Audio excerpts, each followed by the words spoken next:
Hello everyone, welcome you all at Lokesh sir unlimited study zone. So question number 32 से हमें शुरू करना है क्लास को।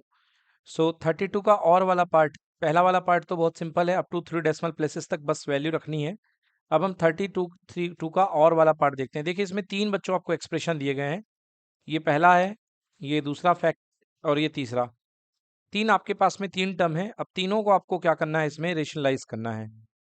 देखिए, तो फर्स्ट टर्म में आपको √10 माइनस √3 का मल्टीप्लाई ऊपर नीचे करना पड़ेगा, और नेक्स्ट में √6 माइनस √5, एंड थर्ड में √5 माइनस 3 √2 का मल्टीप्लाई डिवाइड करना पड़ेगा। ऊपर मल्टीप्लाई नॉर्मली हो जाएगा, नीचे a plus B A minus B मतलब A square minus B square, A square minus B square, A minus A square minus B square. तीन टर्म यहाँ पर इस तरीके से बन जाएंगे। ठीक है, चलिए इसको सॉल्व करिए। देखिए, ऊपर वाला है, यहाँ पर स्टेप से बात करते हैं, यहाँ से फंस रहे हैं आप लोग। तो 7 कॉमन है, √30 माइनस 3, और 10 माइनस 3 7, माइनस 2 कॉमन, 2 यहाँ से 2 ठीक है, और 2 √30 माइनस 10, 6 में से 5 गए 1, माइनस पहले डिनोमिनेटर 15 माइनस 18 तो माइनस 3 हो गया। ये माइनस हटा करके फॉर बेटर यहाँ पे आप प्लस कर दें, क्योंकि माइनस माइनस प्लस हो जाएगा। और 3 कॉमन ले लें तो √30 एंड 3 6 18। चलिए, 3 से 3 कैंसिल कर दीजिए, 3 से 3 कैंसिल, और 7 से 7 कैंसिल। √30 माइनस 3, माइनस का multiply, minus 2 √30, minus minus plus 10, और प्लस का √30 और माइनस का 6। तो √30 2 √30, और 2 √30 से 2 √30 कैंसिल। 6 माइनस का 3, 6 और 3 माइनस का 9, 10 में से 9 गए 1। चलिए बच्चों, question number 33, if A B equal to B C. तो सबसे पहले आपको दिया गया है, पहली चीज दी गई है A B equal to B C. बेटा इसको नंबर 1 कर दीजिए। अब कह रहा है M is the mid point of A B. M जो है mid point of A B है, so since M is mid point of A B, तो बेटा एम मिड पॉइंट है ए बी का, मतलब जितना ए एम होगा उतना क्या होगा, एम बी होगा। तो A M equal to M B, right. अब A M equal to M B हो गया, and second M is the mid point, M is the mid point of A B and N is the mid point of B C, और जो N है is mid point of B C. बेटा एक काम करो, इसको x मान लो, तो ये डिस्टेंस कितनी है x, और ये डिस्टेंस कितनी है x, and n is the mid point of B C. तो बी सी से मिड पॉइंट होने की वजह से B N equal to N C, ये डिस्टेंस कितनी हो गई y, और ये भी कितनी हो गई y। आपको क्या शो करना है बच्चों, आपको शो करना है a से लेकर के A M equal to N C, A M A M equal to N C. अब देखिए यहाँ पर आपको क्या दे रखा है बच्चों, यहाँ पर आपको दे रखा है A B equal to B C, ठीक है ना। तो A B equal to B C दे रखा है, तो since A B equal to B C, A B equal to B C, A B को आप क्या लिख लीजिए बेटा, A M plus M B, और बी सी को क्या लिख लो बच्चों, B N plus N C, B N plus N C. आपको लेकर के कहाँ पे आना है, ए एम पे, और यहां से क्या लेके आना है, एन सी पे। तो बेटा देखो, A M plus M B, बेटा ए एम कितना है, एक्स है, एम बी भी कितना है, एक्स है, और ये कितना है, वाई, और ये कितना है, वाई। तो बेटा ये कितना हो गया, 2x, और ये कितना हो गया, 2y। 2 से 2 क्या हो गया, cancel, x equal to Y. अब याद देखिए, आपने x किसको माना था, ए एम को माना था, किसको माना था, ए एम को, तो यहाँ पे ए एम आ जाएगा। और आपने y किसको माना था बेटा, y आपने एन सी को माना था, है ना, तो y यहाँ पे आ जाएगा एन सी, हैंस प्रूव्ड है बेटा। यही हो गया पहला वाला प्रूव्ड। दूसरा वाला, B M equal to B N, मतलब जितना बी एम है उतना बी एन है ना। मतलब इस वाले में सीन में आपको थोड़ा कुछ अलग करना है। तो यहाँ पर कैसे आप देंगे कि बी एम बी एन के इक्वल है, मतलब बच्चों अगर ये एक्स है, अब कलर चेंज कर रहा हूँ पेन का, समझिएगा। ये जो लाइट ग्रीन वाला है ये हमारे सेकेंड क्वेश्चन को दिखाएगा है। तो बी एन भी हमने एक्स मान लिया, और हमने इसको भी क्या मान लिया, एक्स मान लिया, क्योंकि दोनों इक्वल है, B M B N, B M और बी एन दोनों एक्स मान लिया। And M is the mid point of A B, M is the mid point of A B, बिल्कुल सही बात है भैया। तो अगर M mid point A B का है तो ये भी कितना हो गया, एक्स। और ये भी कितना हो गया, x हो गया। आपको क्या शो करने को बोला होगा, show that A B equal to A C. चलिए शो दैट करना है A B equal to A C. आइए देखते हैं कैसे प्रूव करते हैं बच्चों। तो आपको गिवन क्या है, आपको गिवन है B M equal to B N. बहुत बढ़िया, B M equal to B N आपको गिवन है। यहां से क्या करो बच्चों, ट्वाइस का मल्टीप्लाई कर दो, ट्वाइस, 2 टाइम्स। तो 2bm इक्वल टू 2bn, आपने 2 का मल्टीप्लाई कर दिया, तो 2bm equal to 2bn, right. अब 2bm जो है, क्या 2bm को आप ab लिख सकते हैं? बिल्कुल लिख सकते हैं। क्यों? क्योंकि bm जो है हाफ है ab का। क्या 2bn को आप ac bc लिख सकते हैं? बिल्कुल लिख सकते हैं। और यही आपको क्या करना था, प्रूफ करना था। ठीक है, नोट कर लीजिए। देखिए बच्चों, एक बार फिर से मैं सेकंड वाला पार्ट आपको दिखाता हूं। यहां पे कहा जा रहा है बेटा कि bm इक्वल टू bn, तो आपको गिवन है bm और bn दोनों इक्वल हैं। bm और bn दोनों इक्वल है, मतलब जितना bm है उतना ही कितना है, bn है। ठीक है ना। हमने मान लिया बेटा दोनों की लेंथ x है। क्या मान लिया हमने, दोनों की लेंथ x मान लिया। ठीक है ना, हमने मान लिया कि ये भी x है और ये भी कितना है, x है। ठीक है, अब मैं दोनों में x ऐड कर देता हूं बेटा, इधर भी x ऐड किया और इधर भी x ऐड किया। तो देखिए बेटा यहाँ पे क्या हो जाएगा, ये बन जाएगा bm प्लस एक्स, और ये बन जाएगा क्या, bn प्लस एक्स। और यहाँ पे हमको लिखना पड़ेगा axiom, if equal are added with equal, if equal are added to equal, equal, then result is equal, result is equal. तो अगर इक्वल को इक्वल में ऐड किया जाए तो रिजल्ट क्या होता है, इक्वल होता है। तो बेटा यहाँ पे bm प्लस एक्स हो गया और यहाँ पे क्या हो गया, bn प्लस एक्स। ठीक है ना। अब यहाँ पे बेटा x की वैल्यू जानबूझ करके आप bm रख दो। क्या रख दो, bm, क्योंकि x किसके इक्वल है, bm के इक्वल है। तो bm plus bm equal to, क्योंकि बीच में इक्वल लगा था, यहाँ पे क्या आ जाएगा बेटा, bn प्लस x की वैल्यू बेटा आप यहाँ पे क्या रख दो, bn। क्या रख दो, bn। बताइए ये क्या हो गया, 2bm इक्वल टू कितना, 2bn। अब ये बताइए bm का जो डबल है वो ab के इक्वल है कि नहीं है? अरे है भाई, क्योंकि bm क्या है, मिड पॉइंट है ना, m is the mid point of ab। तो जो bm का डबल होगा वो किसके इक्वल होगा, ab के इक्वल। तो आप यहाँ पे 2bm को क्या लिख सकते हो आप, ab, और 2bn को क्या लिख सकते हो आप, हाँ, bc, सॉरी, इसको प्योर ab और इसको क्या, bc, हैंस प्रूव्ड। अभी ठीक है। देखिए बेटा ये क्वेश्चन कैसे करेंगे, अगला क्वेश्चन बेटा, इसमें हमको एंगल एक्स फाइंड करना है। तो हम एक पैरेलल लाइन यहाँ पे ड्रॉ कर लेंगे बेटा, ये पैरेलल लाइन हमने ड्रॉ कर ली। अब अगर ये 25 है बेटा तो ये एंगल भी कितना होगा, 25। और अगर ये 55 है तो ये कितना होगा, 55। 25 और टोटल 55 का कर लिया, बोलो कितना आ गया, 80 डिग्री आ गया, राइट। अब ये देखो ये 80 का क्या बनेगा, रिफ्लेक्स एंगल। तो 360 माइनस 80, बोलिए आंसर कितना आ गया, 280 डिग्री। तो इसका करेक्ट आंसर होगा 280 डिग्री, नोट कर लें, राइट। तो यहाँ पे करेक्ट आंसर बन जाएगा इसका 280 डिग्री, डन। चलिए देखिए नेक्स्ट क्वेश्चन बच्चों, in the given figure A B is parallel to C D is parallel to EF. 3 line यहाँ पे पैरेलल है और दिया गया है angle D B G equal to X. तो बेटा यहाँ पर एंगल डी बी जी कहाँ है, ये है डी बी जी, आपको दिया गया है एक्स। बहुत बढ़िया बात है बेटा, ये आपको एंगल एक्स दे दिया गया है। एंड ई डी एच आपको वाई दे दिया गया है। बहुत बढ़िया बात है बेटा, ये आपको कितना दे दिया गया है, वाई दे दिया गया है। अब देखिए यहाँ पर तीनों लाइन पैरेलल हैं, इसका मतलब शुरुआत में ही देखने पर बेटा हमको समझ में आ रहा है कि x इक्वल टू वाई, क्योंकि देखिए x और y दोनों ही बन रहे हैं कौन से एंगल बेटा, कोरस्पोंडिंग एंगल। जैसा x बन रहा है वैसा y बन रहा है, तो कंफ्यूज करने के लिए हमको x और y दे दिए गए हैं। तो बेटा जो x है वही कितना है, y है। बहुत बढ़िया, x और y हमको दे दिया गया है एंड एंगल ये वाला z दे दिया गया है। चलिए अच्छी बात है, ये वाला एंगल आपने हमें z दे दिया है। E A B, E A B ये एंगल बेटा 90 है, तो जाहिर सी बात है ये भी कितना होगा, 90 ही होगा, ठीक है ना। और E B E F equal to 65। चलिए ये जो है ये कितना है, 65। अब बच्चों आप जानते हैं कि सेम साइड के इंटीरियर एंगल का सम जो होता है वो कितना होता है बेटा, 180 डिग्री। तो ये बेटा आपको पता है कि ये वाला 65 है, तो इसका सम करने पर कितना आएगा, 180 आएगा, है ना। मतलब आप क्या कह सकते हैं कि 65 plus y equal to 180 degree. तो बेटा y इक्वल टू 180 माइनस 65, बोलो कितना आ गया बेटा? 115 डिग्री। तो बेटा यहाँ पर y की वैल्यू कितनी आ गई बोलिए? 115 degree, right. y equal to 115 आ गया। अब y 115 है तो x भी कितना होगा बेटा? 115, क्योंकि x और y दोनों सेम सेम है।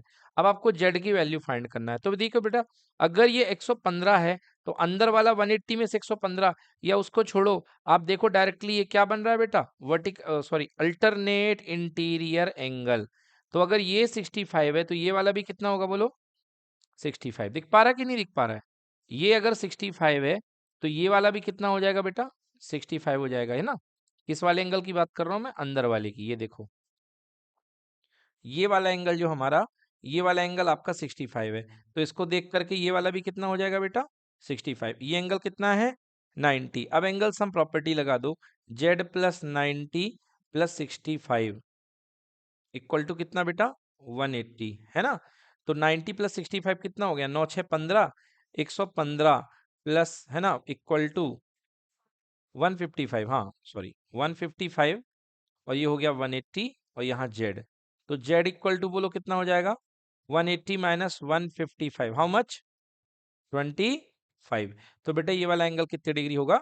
25। तो बताइए, आपके पास तीनों एक्स वाई जेड आ चुके हैं, है ना। अब आपके पास तीनों ही एक्स वाई जेड आपको मिल चुके हैं। नोट कर लें, एक्स और वाई आपके कितने आ गए थे? 115 आ गए थे, हैं। डन। क्वेश्चन नंबर 36 देखिए। Sanjay and his mother visited a mall. He observed that 3 shops situated PQ are shown in figure. तो बेटा 3 शॉप हैं P, Q और R। बेटा पहली चीज देखते हुए डायग्राम को मेरे मन में लड्डू फूटा। बोलो ये एंगल कितने डिग्री होगा? 90 डिग्री, क्योंकि बेटा सेमी सर्कल का एंगल है ना। तो 3 शॉप है बेटा पी क्यू आर, और ये एंगल कितने डिग्री का होगा बेटा? 90 डिग्री का, क्योंकि सेमी सर्कल का एंगल जो होता है 90 डिग्री। तो पहला ही चीज पूछा गया है, find the measure of an angle Q P R. बोलिए आंसर कितना आएगा? 90 degree, because angle of semi circle है। बहुत बढ़िया। और अब इसके बाद क्या कहा जा रहा है? Distance between the shop P and Q is 8। P से लेके क्यू की दूरी कितनी है बेटा? 8 मीटर, ठीक है। And P N R is equal to 6 metre. वाह भाई वाह, बहुत ही अच्छा सवाल। तो बेटा पाइथागोरियन ट्रिपलेट बन चुका है, क्योंकि ये दो एंगल 90 डिग्री पे आ चुके हैं बेटा। यहाँ पे एक 8 आ चुका है, एक क्या आ चुका है? 6। अब कौन सी थ्योरम लगेगी? तो यहाँ पे आ जाएगा x square equal to 8 square plus 6 square, x square equal to 100। तो x equal to under root 100। Under root 100 कितना होता है? तो बेटा अंडर रूट 100 की वैल्यू यहाँ पे 10 आ गई।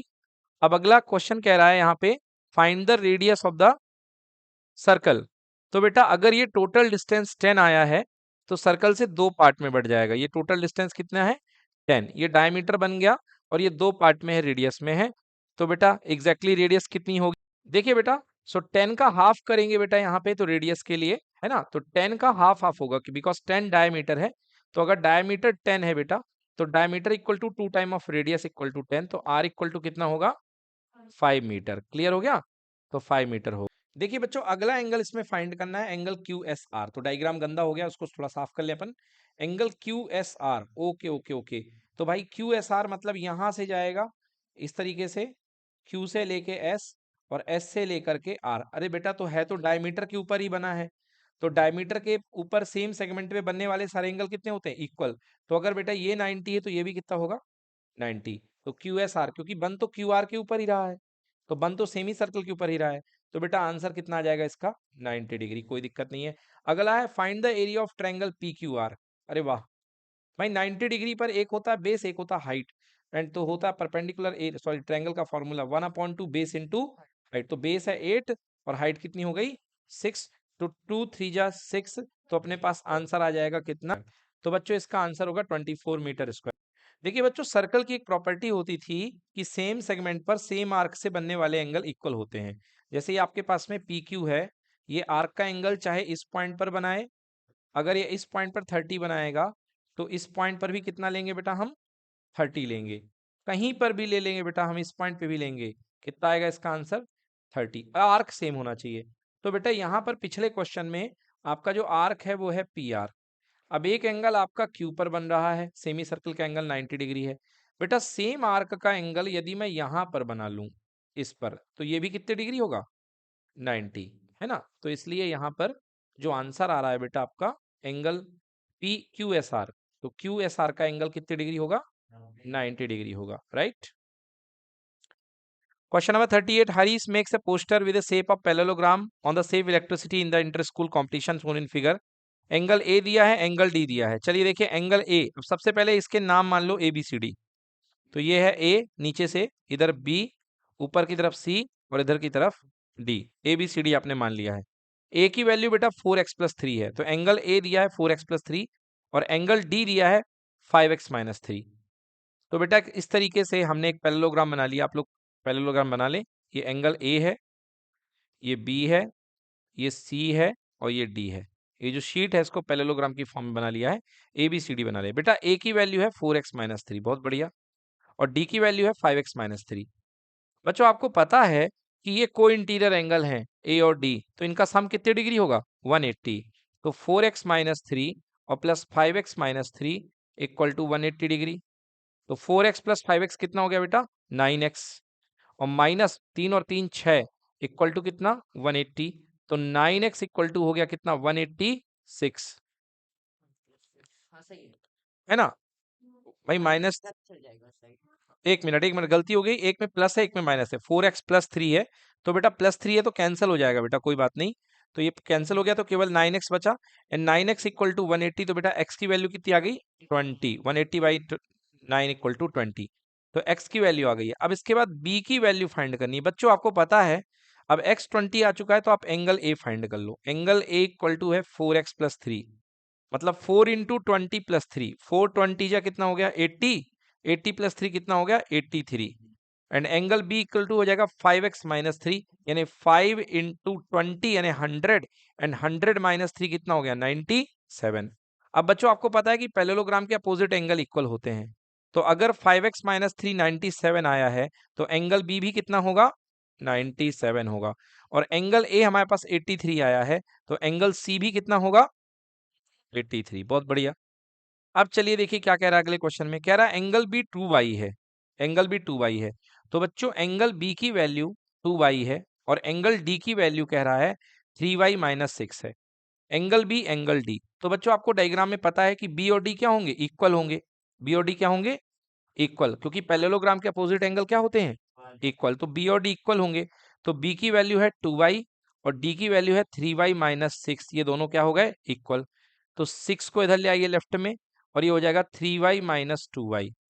तो आंसर कितना आ गया? y equal to 6। तो देखिए y की वैल्यू यहाँ पे कितनी हो जाएगी? 6 हो जाएगी। तो y की वैल्यू नोट कर लें, y इक्वल टू 6 हो गया। ठीक है।